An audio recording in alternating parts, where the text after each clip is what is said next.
नमस्कार मित्रांनो, मराठी व्याकरण अकॅडमी या यूट्यूब चॅनलमध्ये तुम्हा सर्वांचं स्वागत आहे. CTET परीक्षेसाठी आज आपण हिंदी विषयाचा पेपर या ठिकाणी घेऊन आलेलो आहे. जी भाषा तुम्ही हिंदी निवडलेली असेल तर त्यांच्यासाठी जो काही ऑगस्ट महिन्यामध्ये CTETचा जो काही पेपर झाला होता तर त्या पेपरचं विश्लेषण आपण या ठिकाणी हिंदी भाषेचं आज बघणार आहोत. चला तर सुरुवात करूया. त्यापूर्वी तुम्ही जर चॅनलला नवीन असाल तर लाईक करा, सबस्क्राईब करा, जेणेकरून मराठी हिंदी विषयाचं किंवा सामाजिक शास्त्र असेल या विषयाचे जे काही सराव पेपर्स असतील ते तुम्हाला मिळेल. चला तर पेपरचे जे काही प्रश्न असेल त्याला आपण सुरुवात करूया.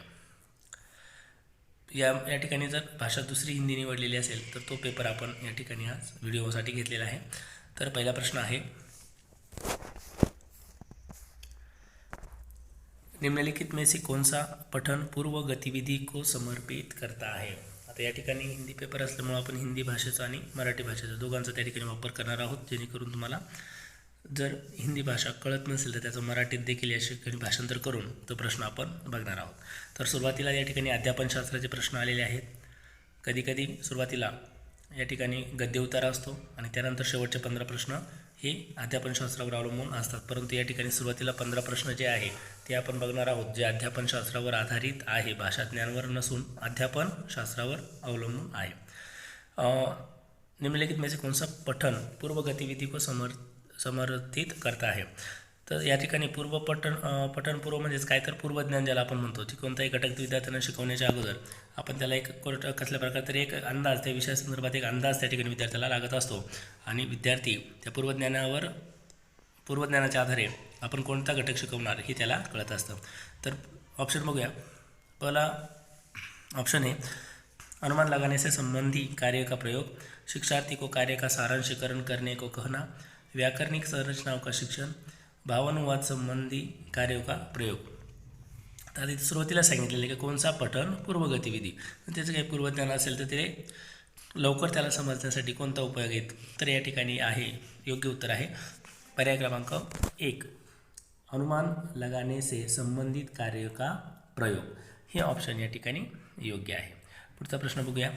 उपचारात्मक शिक्षण के बारे में कौन सा सही है. उपचारात्मक शिक्षण के बारे में कौन सा वाक्य यहाँ पर निम्नलिखित वाक्य में से कौन सा सही है. इसमें से पहला है पिछड़े विद्यार्थियों के साथ सहानुभूति दर्शाना, प्रदर्शन उपलब्धि सुधार हेतु मदद देना, उपलब्धि में सुधार हेतु अतिरिक्त अंक देना और मेधावी बच्चों को अतिरिक्त ध्यान देना.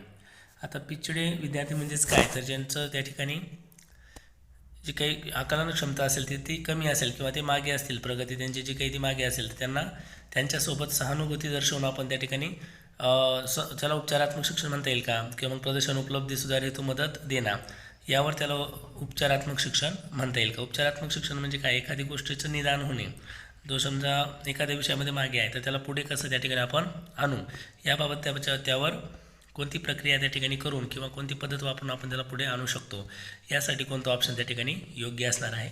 तर योग्य उत्तर आहे ऑप्शन क्रमांक 2, दूसरा पर्याय यहाँ पर सही है, जिसका जो है प्रदर्शन उपलब्धि सुधार हेतु मदत देना. जे काही तो आपल्याकडं अवेलेबल आहे, जे काही आपल्याकडं उपलब्धी म्हणजेच काय तर प्रदर्शन म्हणजे त्याचं जे काही प्रेझेंटेशन असेल तर त्यामध्ये त्याला मदत करणे हा पर्याय या ठिकाणी योग्य आहे. त्यालाच उपचारात्मक शिक्षण आपण असं म्हणत असतो. चला तर पुढचा प्रश्न बघूया. निम्नलिखित कथनों को पढ़िए तथा सही विकल्प का चयन कीजिए. अभिकथन और तर्क 2 दिए यहाँ पर, तो अभिकथन और तर्क एक दूसरे से कैसे संबंध है वो हमें बताना है. अंग्रेजी भारत में एक सह राजकीय भाषा है और तर्क है भारतीय विद्यालयों में अंग्रेजी का विदेशी भाषा की तरह पढ़ाया जाता है. ये और आर दोनों सही है, परंतु आर एक ही सही व्याख्या नहीं है. ये सही है परंतु आर गलत है.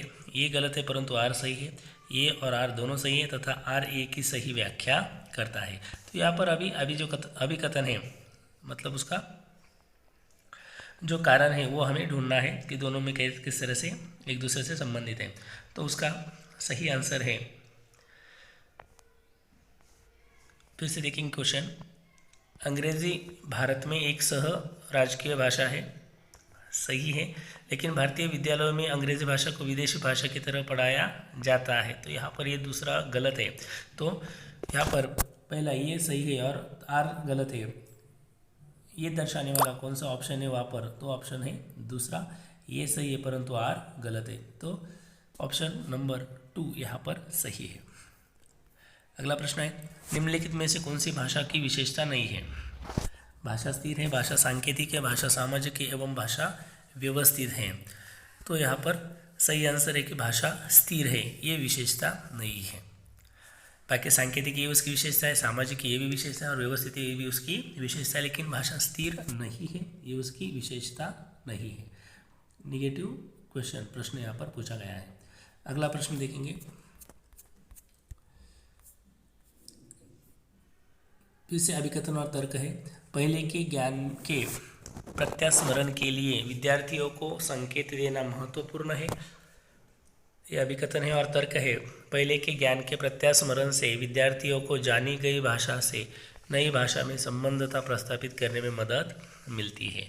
तो यहाँ पर इसका जो सही तर्क या अभिकथन के द्वारा जो तर्क बताया गया है वो है, यहाँ पर दोनों सही है और आर जो है वो एक की सही व्याख्या करता है।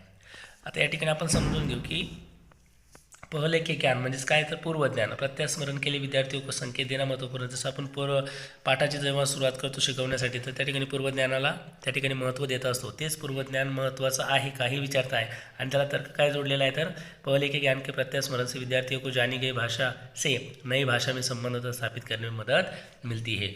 पूर्वी जे काही त्याने ऐकलेलं असतं तोच घटक जर आपण आज नवीन पद्धतीने किंवा त्याची पुढची प्रक्रिया त्या ठिकाणी ज्यावेळेस शिकवतो त्यावेळेस पहिली आणि या पूर्वज्ञान आणि आताच्या शिकवण्याची जी काही भाषा असेल किंवा कोणताही घटक असेल त्यामध्ये त्याला मदत होते। म्हणून पर्याय क्रमांक 4 हा योग्य आहे। ये और आर व्याख्या दोनों सही है और आर जो है वो एक ही सही व्याख्या है। पर्याय क्रमांक 4 या ठिकाणी बरोबर आहे। पुढचा प्रश्न आहे, कक्षा 8वीं की अध्यापिका ने अपने विद्यार्थियों को प्रदत्त कार्य के रूप में घर में ऊर्जा बचत के संबंध एक लीफलेट बनाने के लिए कहा। यह कार्य भाषा की किस विशेषता को पोषित करेगा? आता लीफलेट म्हणजे काय तर एक नियम म्हणतो आपण त्याला। एक नियम बनवण्यासाठी सांगितलं की इंधन बचत कशा प्रकारे घर में ऊर्जा जे काही आपण लाईट वगैरे आहे तर ते वाचवण्यासाठी सकारात्मक आदेशसूचक प्रश्न स्वरूप तुलनात्मक और भूतकाल। अध्यापिका ने अपने विद्यार्थियों को प्रदत्त कार्य के रूप में घर में ऊर्जा बचत से संबंधित एक लीफलेट बनाने के लिए कहा। यह कार्य भाषा की किस विशेषता को पोषित करेगा? तो इसका सही आंसर है सकारात्मक आदेश सूचक। आदेश क्यों है? क्योंकि वो टीचर वहाँ पर अध्यापिका ने जो बताया है और सकारात्मक मतलब पॉजिटिव, वहाँ पर उससे आने वाला जो रिजल्ट है वो भी पॉजिटिव रहेगा, इसलिए सकारात्मक आदेश सूचक यह ऑप्शन सही है। अगला प्रश्न है, एक पाठ्य योजना बनाते समय उसका उद्देश्य निश्चित किया गया कि विद्यार्थियों को यह सिखाया जाए कि ग्राहकों के साथ विशिष्ट व्यापार संबंधी संप्रेषण कैसे किया जाए। यह उद्देश्य नीचे दी गई किस विधा से मेल खाता है? अब यहाँ पर क्या है कि एक पाठ्य योजना बनाते समय एक ध्येय, एक उद्देश्य निश्चित केलेले त्यांनी कि विद्यार्थियों को सिखाया जाए कि ग्राहकों के साथ विशिष्ट व्यापार संबंधी संप्रेषण म्हणजे काय तर कम्युनिकेशन, एकमेकांसोबत संवाद साधणे। तर हा कशा प्रकारे करायचा तर मग कोणती विधी म्हणजे कोणती प्रक्रिया या ठिकाणी मेथड वापरायची? वर्णन, रिपोर्ट, आलेख की पत्र? तर या ठिकाणी योग्य उत्तर आहे पत्र। विशिष्ट व्यापार संबंधी जर संप्रेषण असेल, एखादी वस्तूची देवाणघेवाण करायची असेल तर त्या ठिकाणी पत्र लेखनामधून आपण या ठिकाणी ही मेल खाता है, मतलब पत्र लेखन से ये जो दी हुई जो विधि है वो मेल खाती है, इसलिए उसका सही पर्याय है चौथा ऑप्शन है उसका सही पत्र। अगला प्रश्न है, एक अध्यापक ने अपने विद्यार्थियों को एक चित्र में 4 वाद्य यंत्र देखने के लिए कहा। आगे यह कहा कि आपस में चर्चा करो कि विभिन्न संगीत समारोह में इनका प्रयोग क्यों किया जाता है। उस संज्ञानात्मक कौशल का चयन कीजिए जो इस गतिविधि से मेल खाता है। आताच आपण 127 क्रमांकाचा जो प्रश्न बघितला तोच दिलेला आहे। सृजित करना, विश्लेषण करना, तर्क देना और कल्पना करना। एक वेळेस पुन्हा प्रश्न त्या ठिकाणी आपण वाचून घेऊ। एक अध्यापक ने अपने विद्यार्थियों को एक चित्र में 4 वाद्य यंत्र देखने को कहा है। आगे यह कहा है कि आपस में चर्चा करो कि विभिन्न संगीत समारोह में इनका प्रयोग क्यों किया जाता है। और क्यों किया जाता है मतलब सिर्फ उनको जो संगीत के जो वाद्य है उसे वाद्य यंत्र जो उसे सिर्फ पहचानना नहीं है या फिर उसके उपयोग नहीं लिखना है कि क्यों किया जाता है प्रयोग। तो प्रयोग करना है मतलब क्या करेंगे वो बच्चे? सृजित तो नहीं करेंगे क्योंकि कुछ नया उनको नहीं करना है। विश्लेषण सही है, तर्क देना है, सिर्फ तर्क भी नहीं बता सकते और कल्पना करना ये भी नहीं है, तो विश्लेषण करना यहाँ पर सही है। ऑप्शन नंबर 2 यहाँ पर सही है, विश्लेषण करना। अगला प्रश्न है, जब एकल भाषी व्यक्ति एक समान बोले गए या हाव भाव वाले विचार के भीतर वाक्य की औपचारिक से अनौपचारिक स्थिति में जाते हैं तो वह किसमें संलग्न है? तो यहाँ पर सही है कोड परिवर्तन, उसका सही उत्तर है ऑप्शन क्रमांक 1। अगला है, बच्चों के अपने समुदाय में दूसरों के साथ अनौपचारिक अंतक्रियाएं, मित्रता और संबंध बनाना भाषा के किस स्वरूप के प्रयोग पर आधारित होते हैं? आत्मसातकरण, एसिमिलेशन जिसे कहते हैं, अनुकूलन, भाषा समाजीकरण और सांस्कृतिकरण।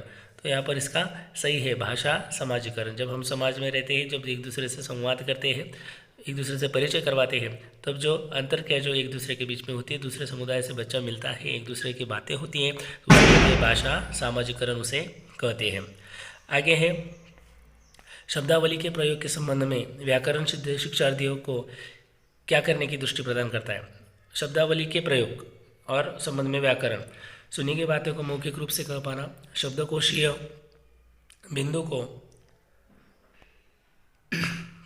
अर्थपूर्ण और संप्रेषणात्मक अभिव्यक्ति में जोड़ पाना, उच्चतर कक्षाओं में औपचारिक लेखन के प्रारूप तैयार करना, औपचारिक स्थितियों में वृत्तर सटीकता और विश्वास के साथ बात करना। तो यहाँ पर सही उत्तर है पर्याय दूसरा, शब्दकोशीय बिंदु को अर्थपूर्ण और संप्रेषणात्मक अभिव्यक्तियों में जोड़ पाना। जो कम्युनिकेशन है, संप्रेषणात्मक मतलब कम्युनिकेशन करना, एक दूसरे से संवाद करना, उसमें शब्दकोशीय मतलब जब शब्द भंडार होता है हमारे पास, जब हम बात करते हैं तो कभी कभी बीच में रुक जाते हैं या कोई शब्द हमें बोलने के लिए सूझता नहीं है जल्दी कि हम क्या बोले, तो उस वक्त के लिए यह आपकी मदद करता है। तो यही दृष्टि प्रदान करता है कि यहाँ पर जो ऑप्शन नंबर 2 है वो सही आंसर। अगला प्रश्न है, शिक्षार्थियों के लिए भाषा शिक्षण अधिगम के लिए कौन सा कक्षाई संसाधन नहीं है? कक्षाई संसाधन का अर्थ होता है कि कोई ऐसी कक्षा जहाँ पर किसी साधन या सामग्री जो जहाँ पर अध्ययन अधिगम हम वहाँ पर शिक्षण कर सकते हैं, पढ़ाई कर सकते हैं, ऐसी कक्षाएं नहीं है। निगेटिव प्रश्न है, नकारात्मक प्रश्न है, तो इसे ढूंढना है। तो पहला उसका ऑप्शन है पठन कोना जो कक्षाई होता है, कक्षा पुस्तकालय जो कक्षाई होता है, लेकिन हमें क्या पूछा गया है कि कक्षाई संसाधन नहीं है। तो नहीं है का मतलब है कक्षाई प्रक्रियाएं जो है वो जो वहाँ पर कक्षाई नहीं कहेंगे उसे। और चौथा है कि शब्द दीवार भी कक्षाई है, तो इसमें है ऑप्शन नंबर 3 कक्षाई प्रक्रिया जो है वो कक्षाई संसाधन नहीं है, इसलिए हमारा सही उत्तर होगा ऑप्शन नंबर 3। अगला प्रश्न है, निम्नलिखित कथनों को पढ़िए तथा सही विकल्प का चयन कीजिए। भाषा अध्यापक द्वारा व्यक्तिपरक अधिगम की योजना तैयार की जानी चाहिए, और उसका तर्क है नई भाषाओं के अधिगम से शिक्षार्थियों में विविधता होती है। ये और 2 सही है परंतु आर एक की सही व्याख्या नहीं करता। ये सही है परंतु आर गलत है, ये गलत है परंतु आर सही है, ये और आर दोनों सही है तथा आर एक की सही व्याख्या करता है। तो यहाँ पर इसका सही उत्तर है ये और आर दोनों सही है परंतु आर एक की व्याख्या नहीं करता। दोनों सेंटेंस जो है वो सही है, लेकिन तर्क और अभिकथन जो है वो एक दूसरे की व्याख्या नहीं करता, इसलिए ऑप्शन नंबर 1 यहाँ पर आंसर उत्तर सही है। अगला प्रश्न है, किस विधि में शिक्षार्थी की प्रथम भाषा शिक्षण में केंद्रीय भूमिका निभाती है? बहुत ही महत्वपूर्ण सवाल है। किस विधि में, विधि मतलब क्या है? मेथड। शिक्षार्थी की प्रथम भाषा शिक्षण में केंद्रीय भूमिका, केंद्रीय मतलब सेंट्रलाइज जो भूमिका है वो कौन सी निभाती है? तो व्याकरण अनुवाद विधि, संप्रेषणात्मक भाषा शिक्षण विधि, कार्य आधारित अधिगम, प्रत्यक्ष डायरेक्ट विधि। तो यहाँ पर है इसका सही उत्तर है व्याकरण अनुवाद विधि। जब हम ट्रांसलेशन करते हैं तो प्रथम भाषा जो है वो शिक्षण में केंद्रीय भूमिका निभाती है। तो यहाँ पर है ऑप्शन नंबर 1 यहाँ सही है, व्याकरण अनुवाद विधि। अगला सवाल, चेतन की प्रथम भाषा भोजपुरी है, वह तमिलनाडु गया, अब वह भोजपुरी नहीं बोलता है और अपने साथियों से केवल अंग्रेजी में ही बोलता है। जब नई द्वितीय भाषा प्रथम भाषा का स्थान लेती है तो यह स्थिति किस बात की द्योतक है, मतलब प्रेरक है? तो इसके लिए ऋणात्मक द्विभाषावाद, कोड मिक्सिंग, कोड स्विचिंग और द्विभाषावाद। तो यहाँ पर इसका सही उत्तर है ऋणात्मक मतलब जो द्विभाषावाद, जो दूसरी भाषा उसने अवगत की थी। प्रगत की थी जो उसकी प्रेरक आहे, म्हणजेच त्याला दुसरी भाषा त्या ठिकाणी तो दुसरी भाषाच त्या ठिकाणी बोलू लागला आणि ऋणात्मक द्विभाषावाद त्याला म्हणता येईल. तर अशा पद्धतीने मित्रांनो आपण 15 प्रश्न त्या ठिकाणी अध्यापनशास्त्रावर बघितलेले आहे. जे काही भाषाज्ञानावर आधारित 15 प्रश्न आहे, जे काही हिंदी भाषेचे आहे ते आपण या पुढच्या व्हिडिओमध्ये त्या ठिकाणी बघणार आहोत. तर तुम्हाला व्हिडिओ आवडला असेल तर लाईक करा, शेअर करा आणि जे काही तुमचे विचार असेल त्या ठिकाणी कमेंटमध्ये तुम्ही कळवू शकता. त्याप्रमाणे पुढचा व्हिडिओ तुम्हाला लवकरच या यूट्यूब चॅनलवर मिळेल. त्यासाठी चॅनलला सबस्क्राईब करा, लाईक करा आणि शेअर करा. थँक्यू.